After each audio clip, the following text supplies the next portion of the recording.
కానీ సార్ ఒక సినిమా అట్లా డిలే అవుతూ వస్తూ ఉంటే ఆ డైరెక్టర్‌కి కొంచెం ఇరిటేషన్ గాని అట్లా ఏమన్నా వస్తదా సార్? రాదు.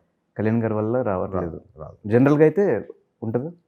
ఏం ఉండదండి, ఏముండదు. బయట మాడుకుంటుంటే వీళ్ళకి ఏం తెలిసిన మాడుతున్నారని ఇరిటేషన్ ఉంటుంది తప్ప, మాకు తెలుసు కదా సిచ్యువేషన్స్ ఏంటి ఆయన ఆయన టైం టేబుల్ ఎలా ఉంది, ఆయన రెస్పాన్సిబిలిటీస్ ఏంటి, ఆయన దేనికి డెడికేట్ అయ్యారు, ఇవన్నీ తెలుసు కదా.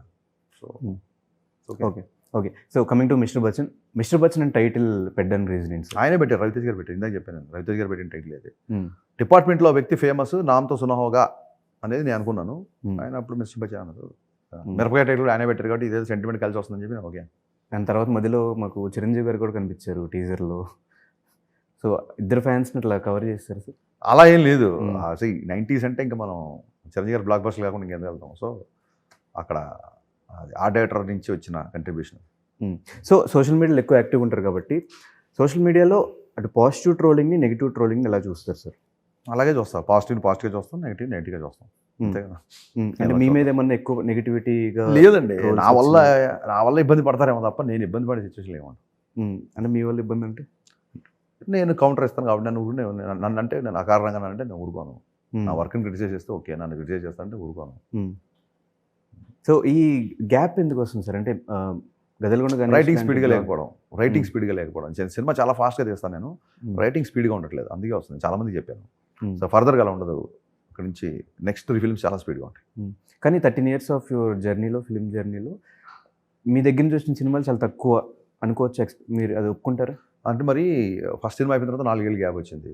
మొన్న పాండమిక్లో ఇంకొక అందరికి 2 ఏళ్ళు వస్తే నాకు మళ్ళీ 4 ఏళ్ళు గ్యాప్ వచ్చింది. సో 8 years ఇక్కడే పోతే ఆ 8 years తీసేస్తే మిగతా దాంట్లో చాలా ఎక్కువ సినిమాలు చేసినాను. సో August 15th ఈ డేట్ మీద కూడా చాలా కాంట్రవర్సీ అయింది. కాంట్రవర్సీ లేదు. ఇన్నర్గా మీకేం జరిగింది తెలియదు కానీ బయట మా అందరికీ తెలిసింది గురువు గారితో పోటీకి వెళ్తున్నారు. ఆయనతో పోటీకి వెళ్ళడం కాదండి, పోటీకి వెళ్ళడం ఆయనతో ఎలా పోటీ పడతాం, లెజెండ్తో ఎలా పోటీ పడతాం. పురుజగన్నాథ్ గారు లెజెండ్. కొన్ని ఓటీటీ కన్సర్న్స్, కొన్ని ఫైనాన్షియల్ కన్సర్న్స్ ఉన్నాయి సినిమాకి. సో మాకు ఆ డేటే రావాలి ఖచ్చితంగా, ఇంకా లేకపోతే మాకు వేరే ఆప్షన్ లేదు. మళ్ళీ వేరే సినిమాలు అన్నీ ఉన్నాయి. సో ఆ రకంగా తప్ప నాకు ఈ లెఫ్ట్ హ్యాండ్ ఒక 1 week నుంచి ఇక్కడ విపరీతమైన పెయిన్ వస్తుంది. ఇక్కడ నుంచి ఇక్కడ వరకు ఇలా రేడియంట్ అవుతుంది పెయిన్. ఫిజియో చేయించుకోవడానికి టైం లేదు. 14వ తారీఖు ఈవినింగ్ ప్రీమియర్స్ పెట్టుకొని 4వ తారీఖు వరకు నేను షూటింగ్ చేస్తున్నాను. 10 రోజుల్లో మిగతా పోస్ట్ ప్రొడక్షన్ బ్యాలెన్స్ చేస్తున్నాను. ప్రమోషన్స్ ఎక్కడ తగ్గట్లేదు. ప్రతి ఫంక్షన్కి వెళ్తాం, ప్రతి ఇంటర్వ్యూ చేస్తాం. ఇంత స్ట్రెస్ ఎందుకు తీసుకుంటాం? ఆయన మీద నాకు ఏం కోపం ఉంటుంది? ఆయన ఇంత కష్టపడిన సరే ఆయన మీద సినిమా వేద్దామని ఎందుకు ఉంటుంది? It is unavoidable. కొన్నిసార్లు అన్అవాయిడబుల్గా ఉంటాయి సిచ్యువేషన్స్. అది ఇండస్ట్రీలో ఉన్న అందరికీ తెలుసు, ఆయనకి తెలుసు. బయట ఊరికే మీడియా చేసి ఆడవడు తప్ప August 15th అనే డేట్ మంచి date. It can handle couple of films. Number of theatres ఉన్నాయి, డెఫినెట్గా సరిపోతుంది. It can accommodate, our theatre system can accommodate 3-4 films.